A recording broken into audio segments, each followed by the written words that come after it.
hablando de la arquitectura, también podríamos decir la arquitectura es historia y las personas que habitan este municipio forman parte de esta historia. ¿Cuál es el gentilicio de las personas de Encarnación de Díaz?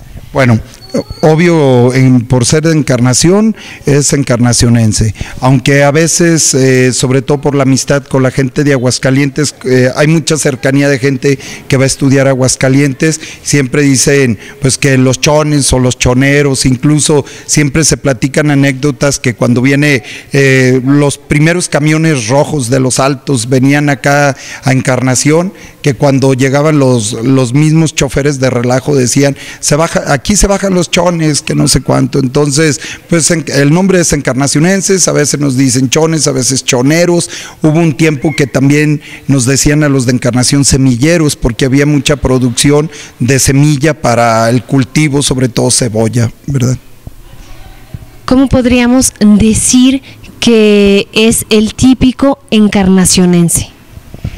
Bueno, algo que hay que tomar en cuenta es lo que comentaba indiscutible Agustín Yáñez sobre los Altos de Jalisco. Para él, Jalisco tiene una tierra pródiga, prácticamente el sur, y tiene unas tierras flacas, los Altos de Jalisco. Entonces las tierras de Encarnación no son muy productivas, por así decirlo, son tierras calizas, son tierras de tepetates, y los tepetates son duros. El tepetate a primera vista es muy duro, es una zona muy árida, aparentemente somos cerrados, aparentemente somos duros, pero sin embargo, cuando nosotros nos abrimos es como esa tierra que se produce, y cuando entramos en confianza creo que somos muy amables y muy hospitalarios, ¿verdad? 3 palabras para definir a las personas de este municipio. Bueno, una de las características, como siempre hemos formado parte de una zona de paso, me va a ahorcar medio mundo, pero éramos muy mitoteros.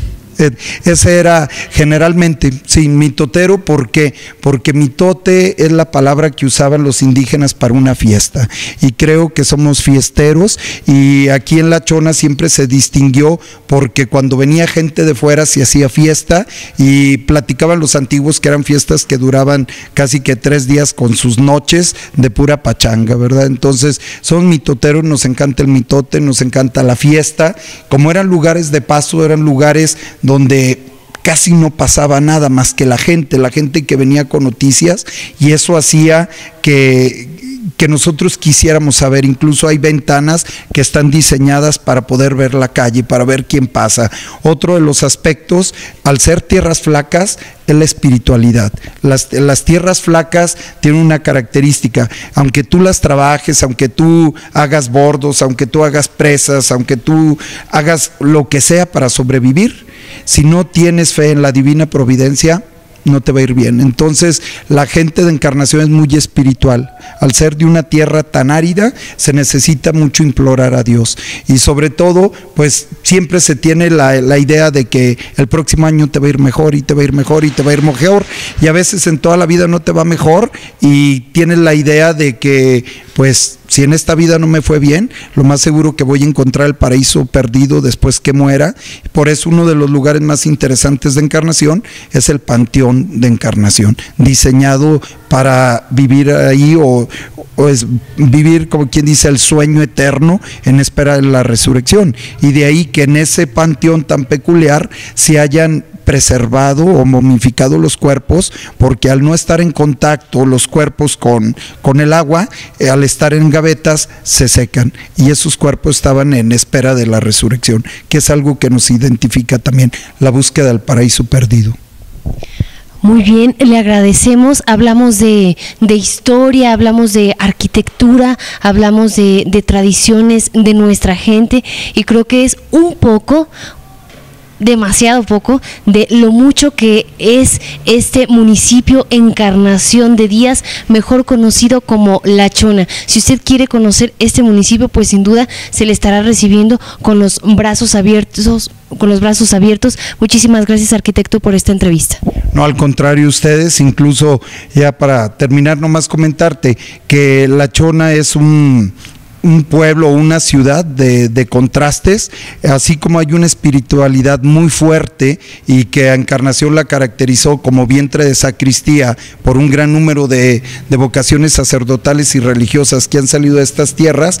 Una característica principal fue que de aquí de Encarnación la calidad de sus sacerdotes fue tal que hubo bastantes obispos originarios de Encarnación, incluso arzobispos, siendo uno de ellos el tercer arzobispo de la arquidiócesis de Guadalajara, el arzobispo Jacinto López de Nava y Romo de Vivar, que es un gran hombre, un gran humanista, que curiosamente a lo que se pudiera pensar no caía en el fanatismo religioso, fue muy plural para con otras religiones, trató muy bien durante su corto reinado como arzobispo a toda la gente, y no podía en un lugar tan espiritual haber contrastes. Durante la Guerra de Reforma, uno de los personajes más interesantes es el general Refugio González y González, quien estuvo presente como fiscal en el juicio contra el emperador Maximiliano, y con los nexos de su familia con Valentín Gómez Farías,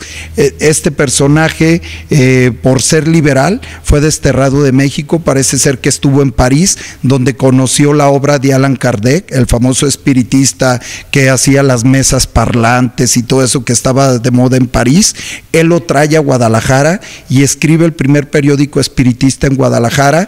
Luego va a México, y en México él hace la Iglesia Espírita Mexicana. Entonces esto habla un poco de esos contrastes de la gente de Encarnación. Y otro tercer personaje, que es de donde estamos, la biblioteca, el astrónomo Ángel Anguiano, un gran hombre que, siendo hijo de campesinos, de gente sirvientes de los Rincón Gallardo, precisamente con el apoyo de los Rincón Gallardo se va a México y logra sobresalir, dar brillo como astrónomo. Es ingeniero y astrónomo y fue masón grado 33, y es uno de los personajes más ilustres de Encarnación. Muy bien, gracias por ese dato tan importante, hablando también de la religiosidad de la gente en la región de Los Altos. Pues con esto terminamos esta entrevista con el arquitecto. Muchísimas gracias, le agradezco nuevamente. Esto es Lo Nuestro, Cultura y Tradición.